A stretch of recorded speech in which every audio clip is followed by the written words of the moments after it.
Actual Reports, second portion.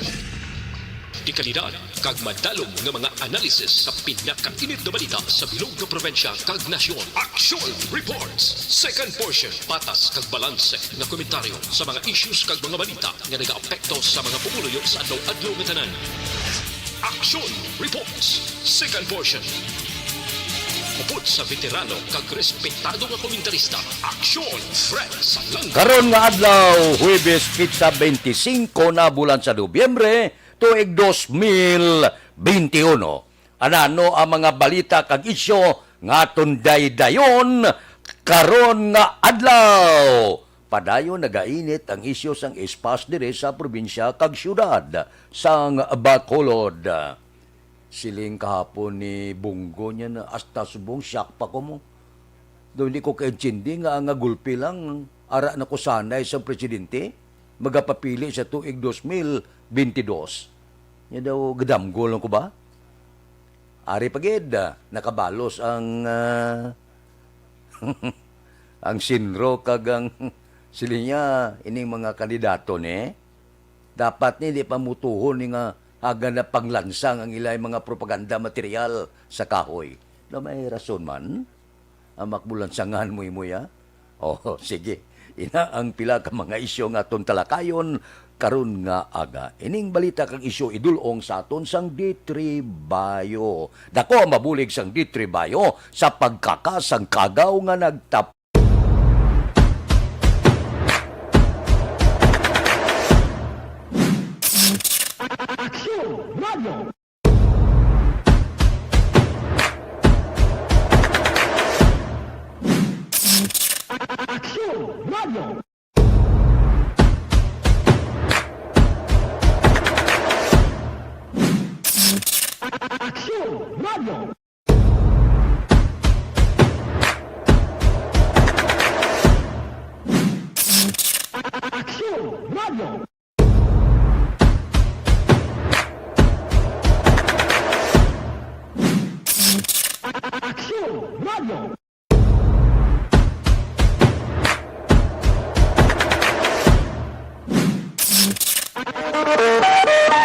Aksyon Radio Philippine Standard Time, las 6:39, mainit gapon ang isyu sa ispas sa probinsya. Di mayo kay kahapon, nagamonitor kita si Councilor Cindy Ruas, ang chairman sang Committee on Returning Residents, silingya, pag-aaprubahan ang tanan nga ispas application sang mga traveler pasulod sa syudad sang Bacolod.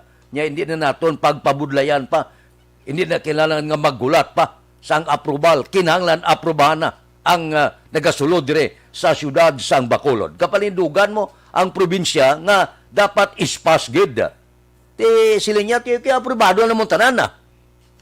Nya ko sa bagay dire sa syudad sa Bacolod, sa Bridco kag Banago, wala ya ispas ha, wala ginapabudlayan dire kung magsulod dire ang taga-probinsya. Ginatagaan pa linyada gani. Ang taga-probinsya pasakyon kagulagid sa kung ano nga sablag ang taga-probinsya kung magsulod dire nga ariman ang Bridco dire sa Bacolod kag Banago.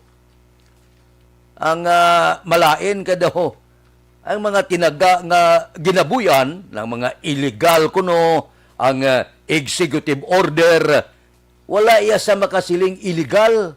Sino iya masiling nga illegal ang executive order numero 53. Wala iya sa makasiling sa Bacolod kag probinsya nga illegal ini. Ang makasiling nga sini nga illegal di ILJ kag ang National IETF nga sila ang nag-govern sini. Wala iya sang kung sino iya nga gwapo ba sila nga illegal.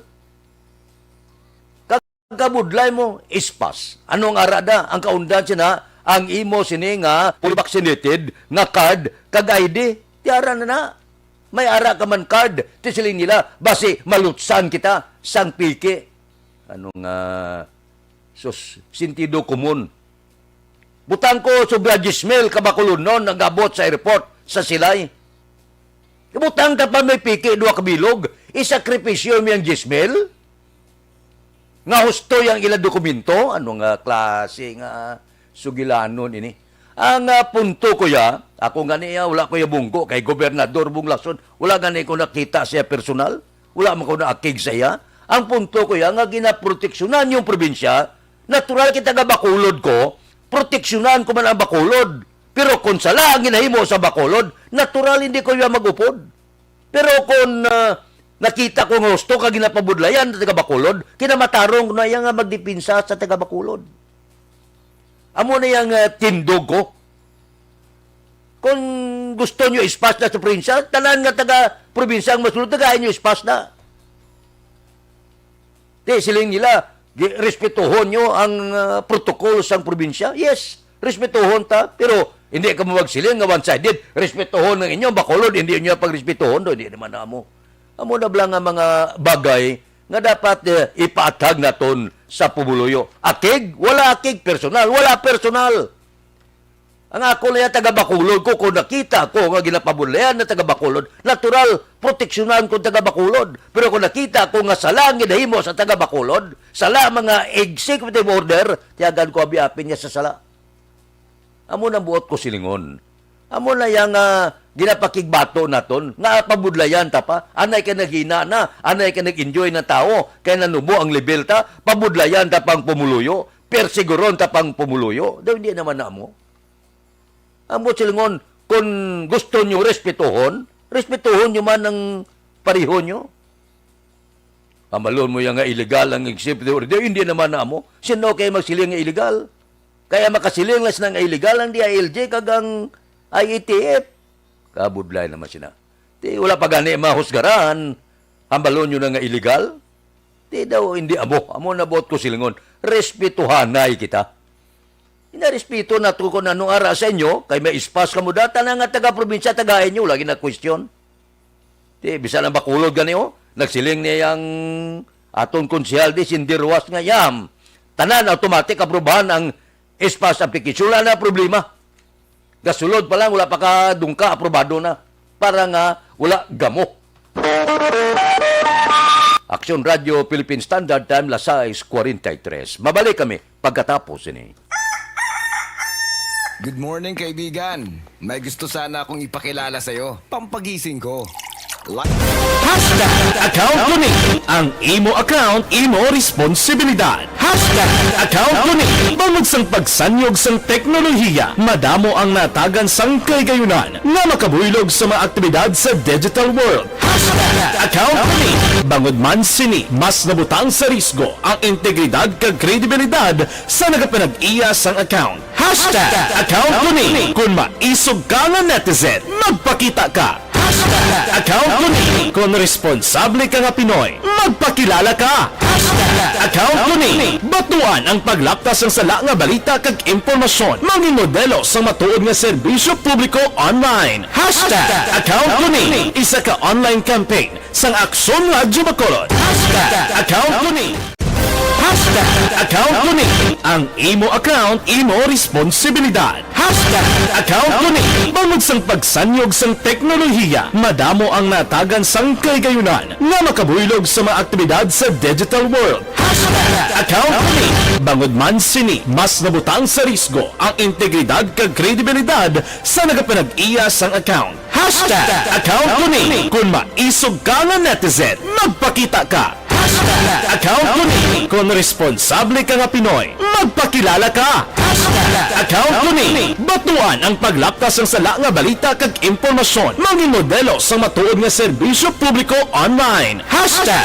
account ko ni isa ka online campaign sang Aksyon Radyo Bacolod. Hashtag account ko ni Hashtag account ko ni ang imo account, imo responsibilidad. Hashtag account ko ni bangod sang pagsanyog sang teknolohiya, madamo ang natagan sang kaygayunan nga makabuylog sa mga aktibidad sa digital world. Hashtag account ko ni bangod man sini mas nabutang sa risgo ang integridad kag kredibilidad sa nagapanag-iya sang account. Hashtag account ko ni kung maisog ka nga netizen, magpakita ka. Hashtag account ko ni kung responsable ka nga Pinoy, magpakilala ka. Hashtag account ko ni batuan ang paglaptas ng sala nga balita kag impormasyon, maging modelo sa matuod nga serbisyo publiko online. Hashtag account ko ni isa ka online campaign sang Aksyon Radyo Bacolod. Hashtag account ko Bangod sa pamahog sing COVID-19 pandemic, madamo sing kompanya kag local government unit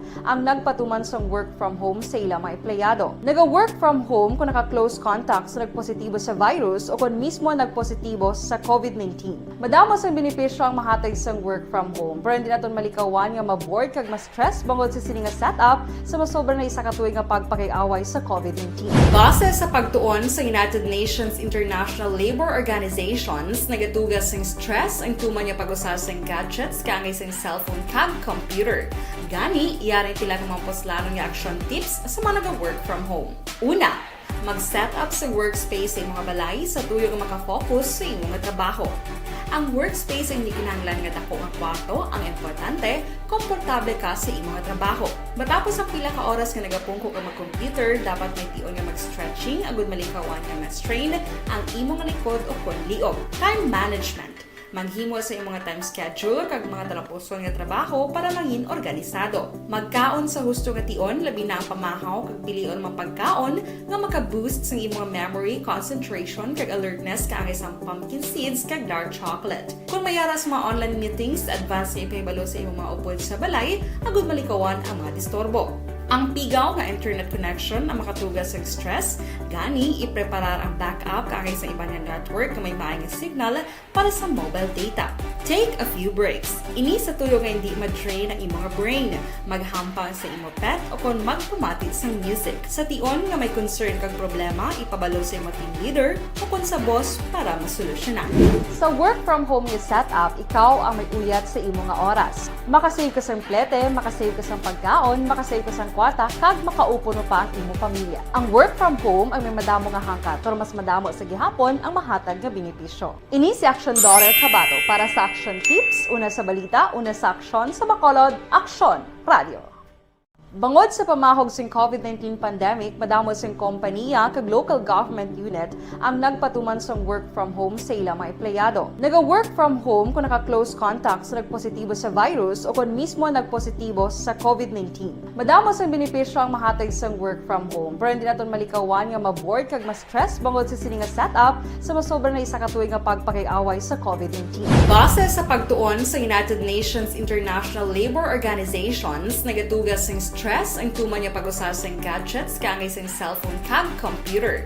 Gani, iyarin tila ng mga poslanong nga action tips sa mga nag-work from home. Una, mag-set up sa workspace sa mga balay sa tuyo nga makafocus sa imong nga trabaho. Ang workspace ay hindi kinahanglan nga dako nga kwarto, ang importante, komportable ka sa imong nga trabaho. Matapos ang pila ka oras nga nagapungko ka mag-computer, dapat may tion nga mag-stretching agud malikawan nga ma-strain ang imong likod o konliog. Time management. Action Radio Philippine Standard Time, las 6:49. Kabalos ang Sinro kag DENR. Remember, atong pagpanguton sa kahoy sa report is Bacolod, perting yaw-yaw, sang pubuluyo, buyayaw, halin sa dapa-dapa, pakadto sa ulo. Ti karon ka panawagan ang Sinro. Nyari ho? Abe, yaw-yawan nyo man, buligin nyo kami. Ang tanan nga mga politiko nga gabutang nga panglansang sang ila propaganda material sa kahoy. Hindi na pwede niya, hindi nyo pagbutuha. Kaya ang panawag siya na mercy killing. Hamak mo niya nga anong konsensya nyo, nga may kabuhi man ang kahoy, da nyo ilansang niya ang propaganda material nyo. Baw, daw nakapitik ang Sinro, daw nakabalo siya. Nya sang uda, obra ka mo yaw-yaw, kay pinangutod ang kahoy, bisan pa nga may rason, kag wala gani kami gitagaan sansa nga makasabata, halalang kamo birada, pakamalaot sa amon, karon niya mamangkot ko, te, hipos lang kita, nga ang mga kahoy, ginlansangan sang mga propaganda sa mga politiko, aber niya, pautwas man kamo, daw humipos kamo. Kita nyo na niya nga, ginalansangan ang mga kahoy, daw ginapatay nyo, mercy killing, amak mo nga tag-size galansang, kag ano nga mga material ginagamit nyo, na kag pulpugon ang puno sang kahoy, kabutangan material propaganda sa eleksyon, te, supi lang ta, hipos-hipos lang ta, sang una niya daw, kakadasma ka mo sang singgitan, anay karon nga katag na ho, kaginhalita ng kahoy, daw wala kami kabati, bisan isa lang kaik. Aksyon Radio Philippine Standard Time, las 6:51. Mabalik kami pagkatapos ini.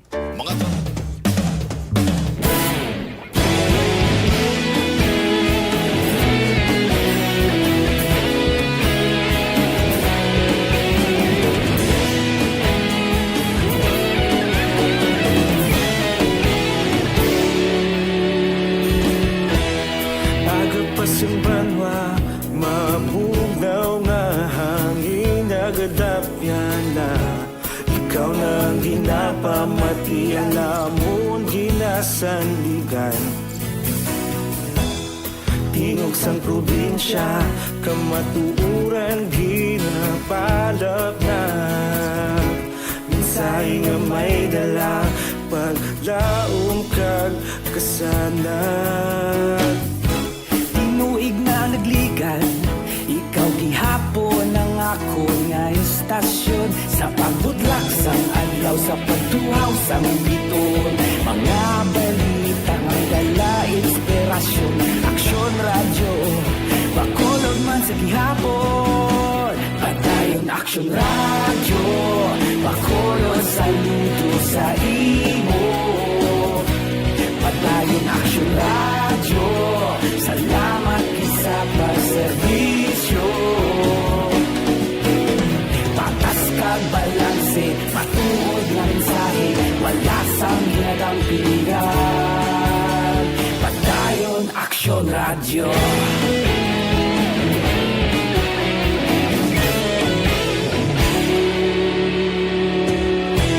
Pagkulong yun kag negro sanon inyong pamatian. Istasyon nga nagapalaplag sang kamatuuran. Mabakod nga prinsipyo, reporter handa sa serbisyo. Kahapon, karon kag sa gihapon, kita magapadayon. Tinuig na nagligan, ikaw gihapon ang ako nga istasyon sa pagbutlak sang adlaw sa pagtuhaw sang biton. Mga balita na may dala inspirasyon, aksyon radyo, bakolon man sa gihapon. Padayon aksyon radyo, bakolon saludo sa imo. Padayon aksyon radyo, salamat sa pagserbisyo. Patas kag balanse, matuod na mensahe, wala sang ginadampigan. Padayon aksyon radyo. Una sa balita, una sa aksyon, sa Bacolod Aksyon Radio. Una sa balita, una sa aksyon, sa Bacolod Aksyon Radio. Kita ulog na na'y sagsay ang mga kalintangan.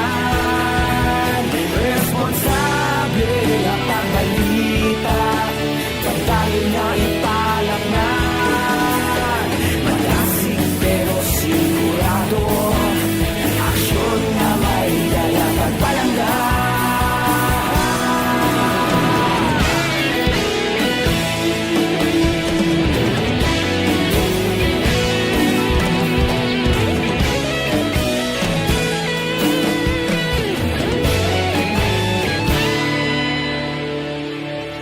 Padayon aksyon radyo, bakolod saludo sa imo.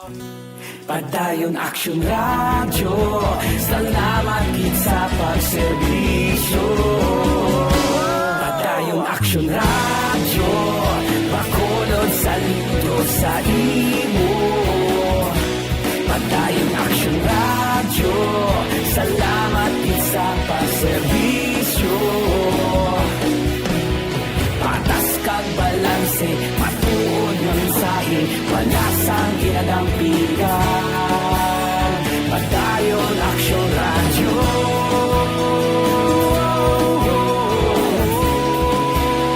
Padayon aksyon radyo.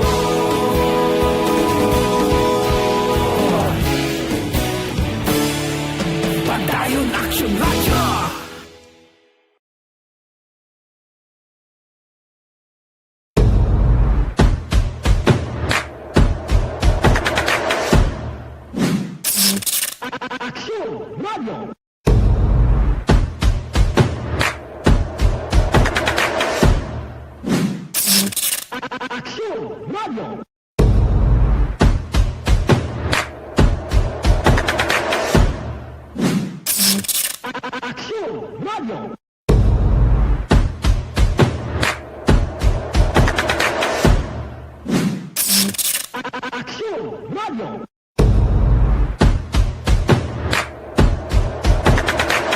Action Radio Philippine Standard Time, lasay 57.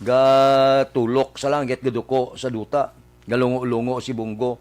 Yan daw na siyak pa ko ba? Daw, hindi ko kaintindi sa akong sitwasyon.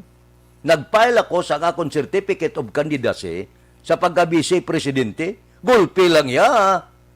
Ara na ngalan ko, magapapili presidente. Yabaw daw naglingin ang ulo ko. Hindi ko niya kabalo kung nga gulpil ako nagkandidato sa pagka-presidente. Hamak mo niya nga kuring takadlaw ng kampanya ko sa pagka-vice presidente. Gulpil lang niya. Ang ngalan ko, ara na sanay sa pagka-presidente. Abi ko ikaw niya, hindi ka masyak sini. Ba daw wala ko maghuna-huna niya nga amo na ning sitwasyon ko subong ba? Pagbugtaw ko, gatulok ko sa langit, magduko sa duta niya. Papili na ko presidente. The vice president man ang akong ginaplayan. Galibog ulo ni Bungo kung nga ara na sa subong sa hanay nga nagapapili presidente. Sige antosa lang kamo na luyag ni Digong ang partner mo. Action Radio Philippine Standard Time, lasay 58. Mabalik ako pagkatapos ini. Life Extension Vitamin D3.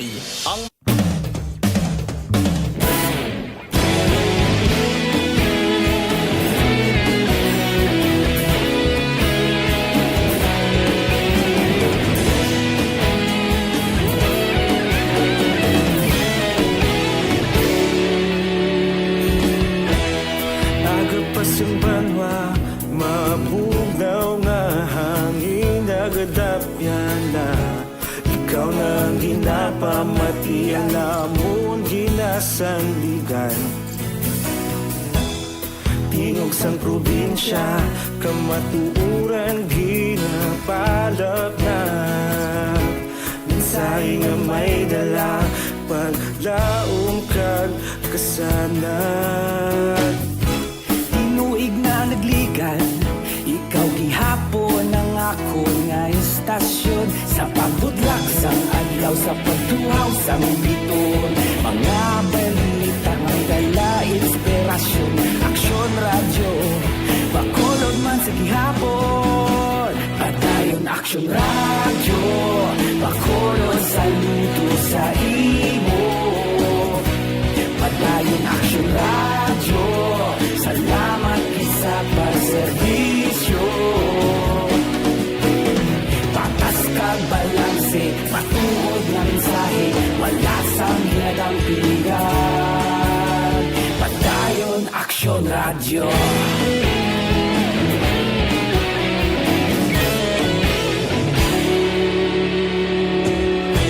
Bakolod nun kag Negrosanon, inyong pamatian. Istasyon nga nagapalaplag sang kamaturan. Mabakod nga prinsipyo, reporter handa sa serbisyo. Kahapon, karon kag sa gihapon, kita magapadayon.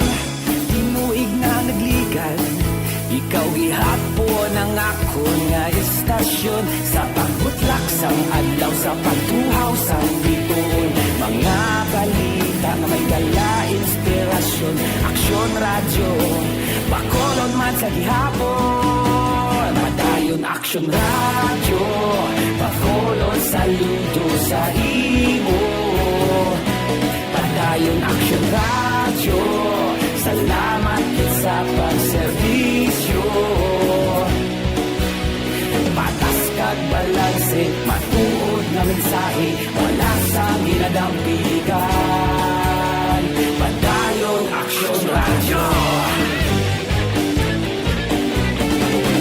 sa balita, una sa aksyon, sa Bacolod Action Radio.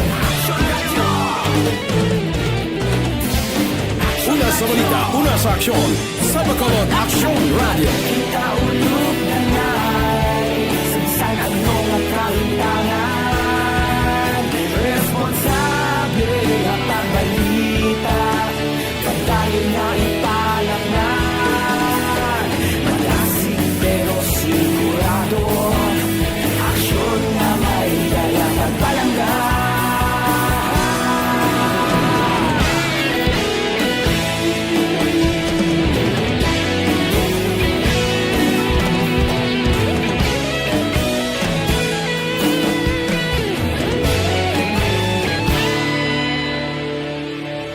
Padayon Action Radio Bacolod saludo sa imo Padayon Action Radio City 2, standby na. Sa aton Aksyon Balita Morning Edition, upod kita kay Aksyon Boy Duran, kag Aksyon Eden Aboso. Mga kaaksyon, sa diin ka man sa Pinas, labuton ka sa ngamon balita kag serbisyo. Sama-sama tayo, Pilipino. Una sa balita, una sa aksyon, sa Bacolod Aksyon Radio.